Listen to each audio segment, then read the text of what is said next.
What's up, guys? Welcome back to the MontyVerse. Today, we are going to check out episode 6 of My Adventures with Superman, titled My Adventures with Mad Science. And the last episode left us on a bit of a cliffhanger. Yes, it did indeed. On a couple of notes, actually. Yeah, Lois found out Clark's secret. That whatever the relationship they were forming is now on the mend. Jimmy got kidnapped by a giant gorilla. Which gorilla? I don't know. There's like 700 gorillas in the DC universe. But I have a sneaking suspicion we're gonna find out this week. I have a suspicion as well. All right, guys. Starting episode 6 of My Adventures with Superman right now. Jimmy, it's Lois. Again. I'm so sorry for standing you up. Completely Clark's fault. Of course. Right. I'll see you there. Ooh, I like the beanie look on her. Yeah, that's a sick fit. Oh. Lois, Jimmy isn't answering my calls. Maybe because you stood him up. It's more than that. I flew to the campground. No Jimmy. I flew over the forest, the Daily Planet, nothing. He disappeared. Wow. Just like everyone who came into contact with that tech. I know you're mad at me, but this isn't about us. You're the best investigator I know, and I can't find him without you. Please. You know she wants to be flattered by that. Yeah. Thank you. Let's get one thing straight. I'm doing this for Jimmy, not you. And we could be overreacting. What? What? Oh! Oh gosh.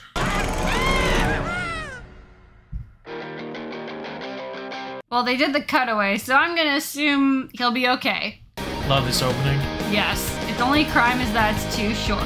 And I will keep saying that because it's true. Well, it's a Black Lois, Widow hold spider. on for a second. These are Jimmy's size. Wrong brand.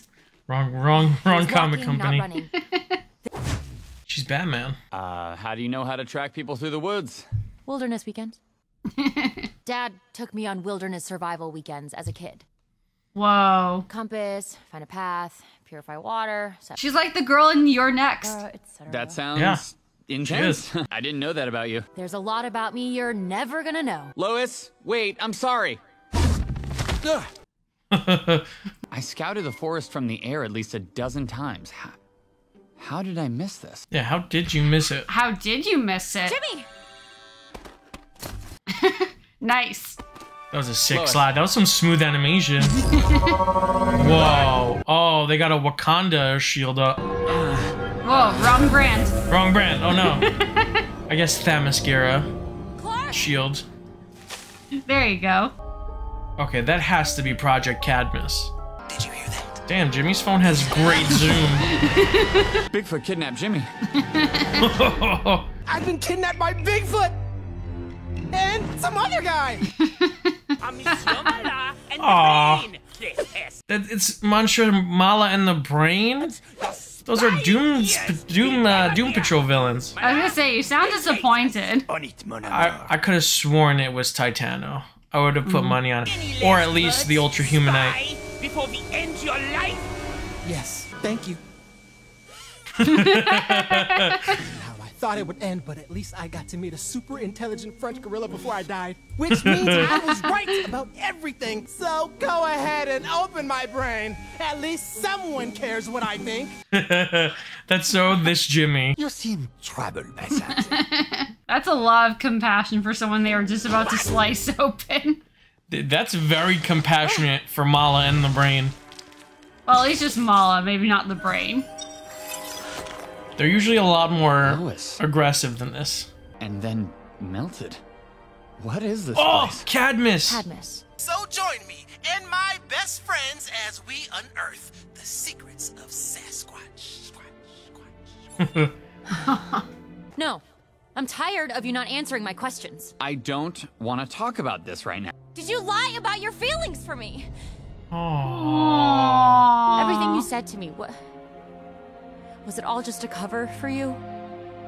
Lois, how could you think that? Wow, this is such a nuanced take on this relationship. I am all in. I am too.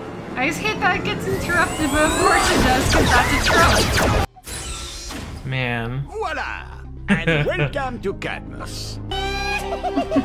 Whoa, the alien creatures that they usually, or alien-like creatures. The CIA's classified sonic guns under development until the creator mysteriously vanished.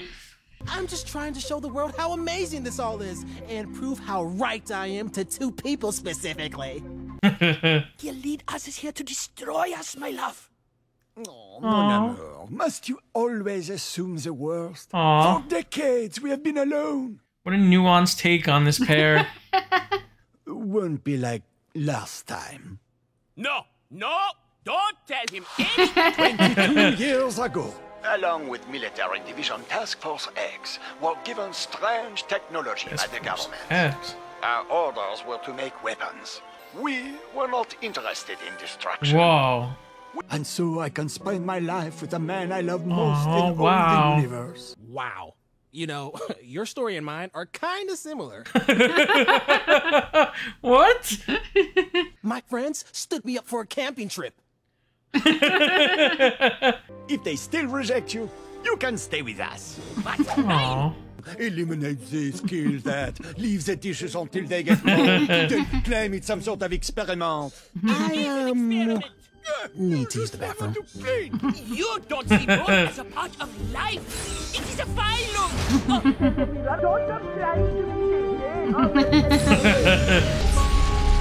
Whoa. Oh no, the unstable black hole. Exactly where he should go. Definitely not a bathroom. Whoa. Whoa. Hang on. That's dope. Man, the designs in this show are awesome. Whoa, is that Red Sun radiation? Clark! Would zap Superman up Something's his... wrong with my power. This has to be Kryptonian then. Sorry. Hey, no need to apologize. Oh. Hot. Oh. Nice. Clark! Oof. Whoa. How did you know you'd be bulletproof? I didn't. I just knew that you weren't. Aww. Aww. Is this the unstable black hole that destroyed everything? Of course not. This is a new one. But since then, we have lived a simple life of peace. We might be welcomed, not feared. Ooh, unless it blows up first. As long as nothing disrupts the flow of power to this room, it's perfectly safe. Uh-huh. Of course. We need to be careful. Who knows what could be? Oh! These are the friends I was telling you about. Oh, the bad ones. Ouais, d'accord. We will give you space. I want to watch them fight. Clark, I know you're Superman, but this is not a big reveal. I mean, it could have been the screws. The handle was ripped in half! I didn't say anything because it seemed like a sensitive subject. Wow.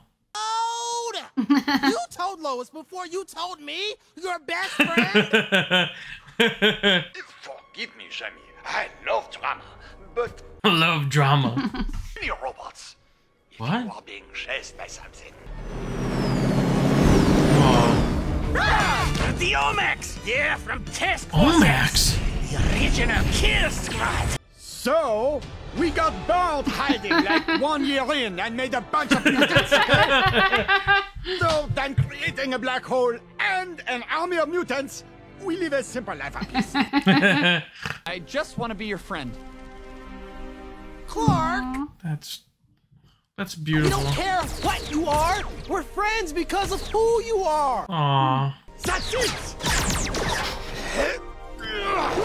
As opposed to what? We need to open the containment field. Oh no. What? Oh no! Oh Man, how are they resisting the pull of a black hole? no. Oh my gosh. Whoa. Hmm. Aw. That shirt, that jacket would never fit him. No.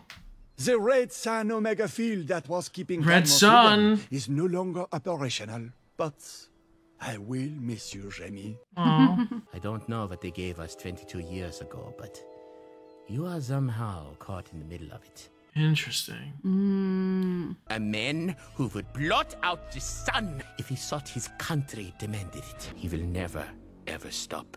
Wow. I have to believe this world can be a place where everyone's accepted, and I need to help it get there. Aww. With the people I love. That's so Superman. And now, we must... They're definitely going to become villains. Harry might take some convincing to become a true believer. Like us. Aww.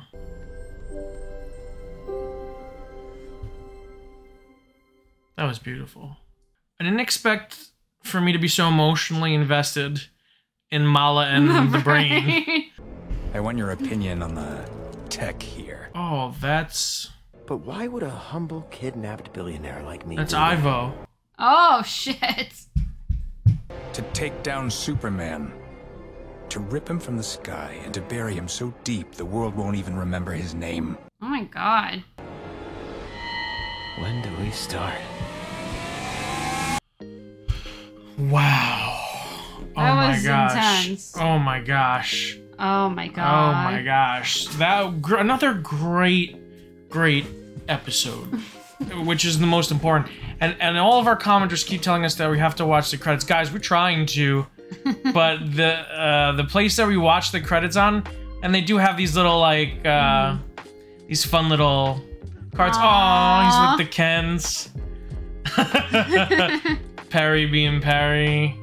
Oh, cute.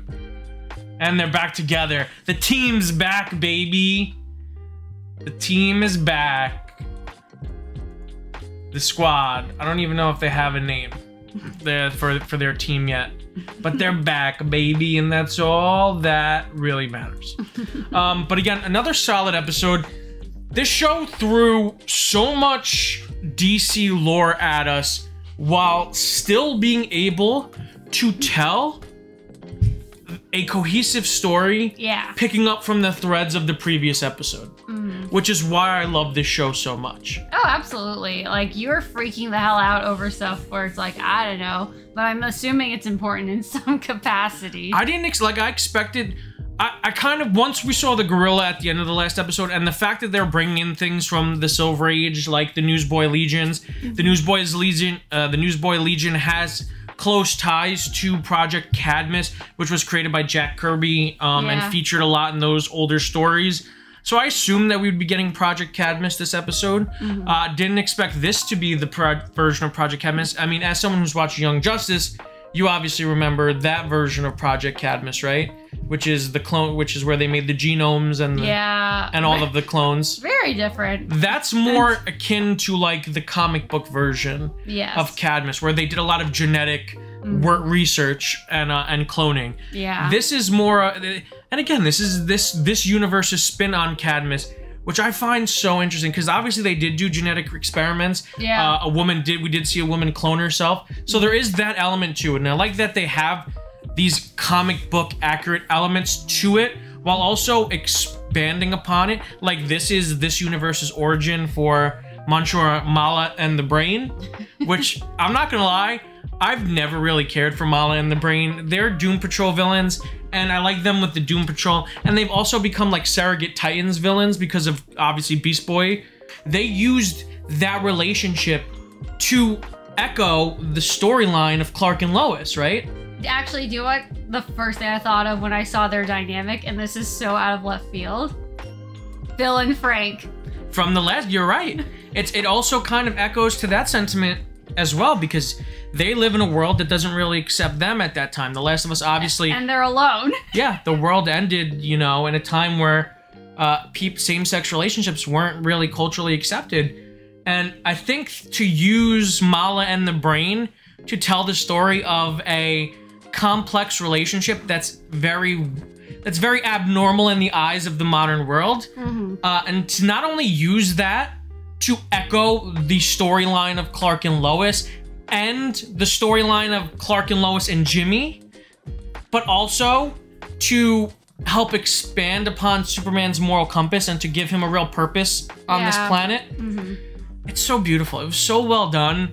I really liked that plot point, and the fact that they were so cute together. I mean, this is the most I've cared about Mallah and the Brain in like decades, since I first saw them pop up in the original Teen Titans animated series back in the day, and I thought they were really cool. And then I was just like, kind of just mad scientist and the heavy. Mallah is the heavy. I like how Mallah was essentially kind of like the lead in this. He was definitely more the spokesperson between the two of them, whereas Brain just kind of didn't want to deal with any of it going on. It's almost like, and this show has not only done this for them, but also has done this for Silver Banshee and Heatwave, where we kind of see how they become these people, and then it leaves the door open to them becoming the villains we know later on. Because Mallah and the Brain, while they come across as very accepting of Clark, Jimmy, and Lois, and very kind, they also did create mutants and tried to fake their death by creating a black hole, killing probably a large number of people. Yeah. At the same time, I think this episode at least was definitely going for a dark humor-esque tone to it. And who knows, maybe we won't even see them again. Yeah, but it does leave the door open to their supervillain. Like they're one step away from being supervillains. Fair point. It's very easy to see them become supervillains later on if they choose to go that way. Not saying they will. This could be the last time we see them. But I'm saying they seem like they could turn very easily. Yeah, definitely. Let's talk about Clark and Lois, because I love this show. Just when I think we've gotten so much development from these two, the show continues. It's so weird. These are some of the most fleshed out versions and complex versions of Clark and Lois that we've gotten by only knowing them as briefly, right? We've known them for 5 episodes, and I feel like both Lois and Clark are so complex already and have so much story to them already. And then this episode compounds onto that. Yeah. So this show, it amazes me every week to see how they're able to tell this focused love story. Yeah. And this story and just how they're able to maintain the focus on Clark, Lois, and Jimmy while also telling these grandiose stories of the DC universe. Right? It's crazy. It really is. But again, I think you made the original point earlier of that, yeah, they're throwing a lot at us, but I think I want to say they simplified it because the show has so many layers and plot points and mythology to it, but it's very digestible, and by all means part of that is because they're trying to also appeal to younger audiences, but I think they're still, I don't even think you could say that. I think a lot of the themes are very mature I think this is a very adult series. I don't even think I think that kids can enjoy the show, but I think it's very adult. I mean, let's dissect the first really points of like backstory that we got for Clark and Lois. Lois is essentially telling Clark about how she was raised. She was raised to be a survivalist and to be practical and to always keep herself guarded emotionally because her dad raised her to be so tough, and she has a hard time trusting people. And then you have Clark on the flip side who literally tells her like, Lois, I don't know what you want from me. I told you more than I've told anyone else who are not my parents. Yeah. And that to me is such a fascinating aspect to both characters, right? Because they're both trying to work through their trust issues in ways. They both have trust issues in 2 very different, complex ways. And we're kind of seeing them work through that this episode.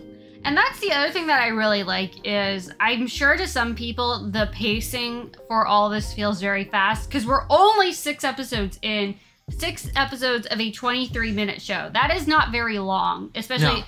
But I do appreciate the fact that it doesn't feel rushed at all. It feels earned because of the way they tell it and the fact that they actually talk to each other. They have deep conversations. They explain how they feel and their motivations. So it feels earned and it feels so organic. Yeah, because literally the last episode, if Clark and Lois didn't talk for like a couple episodes, okay, that's realistic. But this also felt realistic. They were forced to work together, and in doing so, they worked through their issues. Another point that's brought up this episode is the fact that one of the reasons why Lois is hurt is, in her mind, because again, she has trauma from her life that she experienced, and she has trust issues and trauma due to trust issues. She's like, okay, he lied to me about Superman. He lied and he refused to tell me the truth even when I confronted him about it. What else has he been lying to me about? Does he really love me? Does he like me? Like, are these feelings that he had for me just another lie? Yeah. And that's valid. People are gonna say, she's naggy, she's nitpicky. No, those are valid feelings from someone who has a history of growing up in an environment that makes you unable to trust the people closest to you.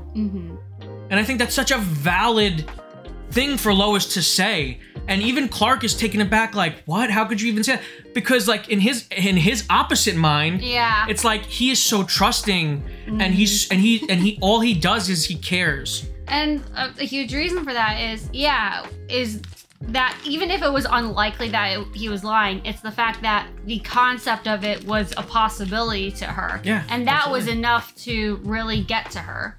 Yeah. And I think that's how most people would be. It's like, especially when you're already in such a dour mindset to begin with. Yeah, and I think this show, because and this show does a really great job of kind of, we know that this conflict probably wasn't going to last long, but the way that this show resolves the conflict between Clark and Lois, I think is so smart, because it's all about Clark showing who he really is, because actions speak louder than words, and you can't fake immediate action, right? Yeah. So for him to jump in front of those bullets, and you even see it in Lois's face, like, what, like, he doesn't know how his powers work. He just told her that he's weak, and to see this person jump in front of these bullets, and then when she go, great writing, by the way. When she goes, "How did you know you're bulletproof?" and he turns around and he goes, "I didn't. Yeah. All I knew is that you weren't." Right. And that was such a beautiful moment. Yeah, and I think I said this before, but the other thing that shows good writing and how actions speak louder than words, she just subtly grabbed his hand to touch. And that's it. There wasn't any like, "Oh, I forgive you, Clark," or "Oh, I love you," and like nothing so on the nose or gooey or overly saccharine. Melodramatic. It was subtle. It's like, but you didn't need anything else. And trust me, I'm going crazy over all the cute stuff between them. But it's good writing. Yeah.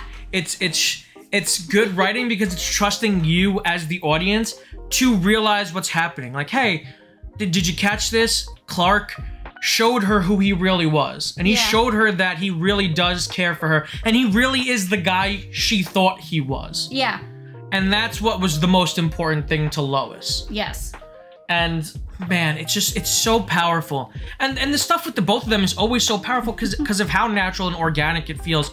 But then we got to talk about Jimmy now. Yeah. Because can I just say that, one, I love that Jimmy was not scared at all about being kidnapped. He was excited, because that is so this version of Jimmy. I was gonna say, like, I don't know if he was excited in the negative sense, because I think we often correlate excitement with positivity, but he was ready to take on what was going to happen, for better or for worse. I think he was just moping because of Clark and Lois. I think he was deep down excited because he was proven right. I think, but like I said though, I think excitement can take on a more negative connotation. That's fair. In the sense that I think there are things that exhilarate us that are not always good things or healthy things. So yeah, I think, like you said, I think that was something where he was stimulated for sure. Yeah. And go ahead. No, I was gonna say, I also love that they introduced this idea that Jimmy's known all along. Yeah. That Clark is Superman. So this is what I wanted to ask you. So he's known all along because he observed behaviors from him. Okay, that makes sense.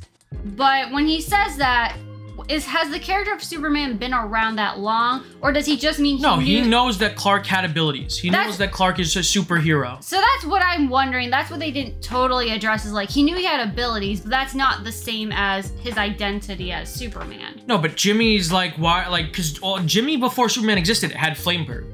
Yeah. Huge conspiracy theorists, aliens, giant starfish in Germany, superpowered beings. Clark is a superpowered being. And for him to know that Jimmy's trying to say like, hey, but also again, another aspect I love about this version of Jimmy, he's known all along, which I love because again, it makes Jimmy not look like an idiot, even though he is the comic relief in that trio for the most part. So it makes Jimmy look good. And two, it makes Jimmy look even better when he turns around and he says, it seemed like a sensitive subject. I was waiting for you to feel like you could come to me in the right moment. And that to me is both heartbreaking and says so much about Jimmy, the type of person Jimmy is. And this show is so good at that. So I can compliment the writing in this show from now until Kingdom Come, because they can do these little moments that echo so vast for a character's like moral center. Yeah. Like just that one sentence alone tells you so much about Jimmy that we didn't even know, and we've spent so much, well, 6 episodes with this character already. And I love that. I really love that aspect. He's just a good guy, and he really is Superman's best pal, Jimmy Olsen. He earned the title of Superman's pal, Jimmy Olsen. Good job, Good Jimmy. job, Jimmy. You did it. Throwback, obviously, to the comic book of the same name. Talking about comics, so much comic goodness. I know that all the other DC fans watching this episode were freaking out as much as I was, because another thing I loved about this episode is how it was weaving in the story, the story points, right? Because we got the A story and the B story, which is Clark and Lois, the Brain and Mallah and Jimmy, but also each of them was kind of laying us, making the world that they're inhabiting bigger, because Superman is dealing with OMACs, and then we find out that OMACs are a creation of Task Force X, which was in league with Cadmus, which then took out Cadmus, but were the ones to bring this new technology to Cadmus in the first place 22 years ago. And I believe this Superman is 22. 21 or 22. I mean, pretty much 22, because they make it clear 22 or 23. Sorry. Probably 23, right? Because he just graduated college. But you're most likely 22. Yeah, so 22 or 23. Yeah, I mean... Because if you're 18 when you start and you stay for 4. 22. Okay, so 22-year-old Superman. OMAC, a huge reference to the comics. OMACs have been used in various different ways throughout the history of DC Comics. It was originally an anti-hero. The OMAC stood for One Man Army Corp. Later, and more famously, I believe, in modern times, because I think most people know it as the failsafe that Brother Eye used to attack metahumans. And that is... Or, you know, technically Batman created, because Batman created Brother Eye created the OMACs, so in a way Batman created the OMACs as a way to counter metahumans, rogue metahumans, and just any issues whatsoever. This was during a time where DC Comics was pretty dark, and all of the heroes were becoming a bit darker, but it was due to the build-up to Infinite Crisis, and I can't get into any of that because that's a 7-hour video in and of itself. But the OMAC is obviously a reference to that. And it's an interesting take. I really like the designs. I think the show does a really good job at redesigning classic looks, because the OMACs have a pretty iconic look. They're these blue, Centaurian-looking humanoids. And I think I really like the angular, pyramidal shapes of the OMACs in this series. I'm sorry. I have to do Comic Corner right now and just talk about a couple of things. Project Cadmus, I think we touched on a lot. We got Task Force X. That obviously we heard that in the first episode. We got a little bit more backstory on General Lane. Because let's face it, guys, that's 100% General Lane, unless they pull a Swift one and they make it General Ealing. But I doubt it. That has to be Lois's dad, General Lane, because they're not building to this dad that Lois keeps mentioning for no reason. For no reason. I feel like there's something else I'm missing. We talked Cadmus. Ivo obviously is working with General Lane now, using the OMACs. I wonder if this is going to lead to the creation of Ivo's most famous android, Amazo, which would be interesting to see. Amazo is obviously a Justice League villain, but it does have the ability to mimic superpowers. So to send a robot or an android that can mimic the abilities of Superman at Superman would be an interesting way to kind of build the season 2. So we have that tease. We have Red Sun. This episode introduced the concept of Red Sun radiation, right? So obviously the stuff that Task Force X brought to Cadmus and the stuff that has been kind of attacking Clark throughout this series so far is Kryptonian. This episode pretty much confirms it. Or it was whoever was attacking the Kryptonians in the beginning, in those flashbacks we see in episode 2, which could be It could be other Kryptonians. It could be Brainiac. It could be the League. It could be Darkseid. Could have some involvement into it. But either way, it's either Kryptonian or an enemy of Krypton's. They might have been pursuing Clark on his trip to Earth, and that's maybe what causes all of this wreckage that Cadmus is able to pick up. All of this equipment, as well as give General Lane the sense of hatred for Superman, because he knows that somehow Superman was involved in that meteor shower. But this is my theory hat. This is my tinfoil hat coming on. So I think that really must be where the season is building towards, because then we have now introduced Red Sun radiation. So if the weapons that are being utilized by Task Force X have Red Sun radiation involved in them, it explains why they're able to do so much damage to Clark/Superman, and also it shows maybe how the Kryptonian planet fell in this universe, how Krypton fell, because they were invaded by a force that knew how to undermine their physiology. Just threw a lot at you guys. I'm sorry. Nikki, is there anything else you want to say about the episode so I can give them a break? I was going to say, I can't compete with that now. I feel like there's still something I'm missing, but I'm sure someone will tell me in the comments what I missed. But so much happened this episode that I can't help but love. I mean, we pick up on that plot thread at the end of the episode when Jimmy and Lois ask Clark, like, dude, why didn't you tell us? Like, why did it take you this long to tell us? And he goes, because I didn't want you guys to see me differently. I don't know who I am. All I know is I want to be normal. And that echoes to the first episode, right? Where the beginning of the episode and the end of the episode is both, who am I? Right? Because Clark just wants to know who he is. But at the same time, he doesn't want his friends to see him as anyone else but who he wants to be. You know, and again, it shows how well thought out the plot structure of the series is. It's so impressive, and I'm a huge fan of this show so far. Absolutely. I agree. If you guys like this video, make sure to give it a huge thumbs up. If you're new to the channel, subscribe and hit the notification bell to stay up to date on all of our latest content. If you want to catch more of our My Adventures with Superman reactions, click the link on the page. And until next time, guys, stay versed.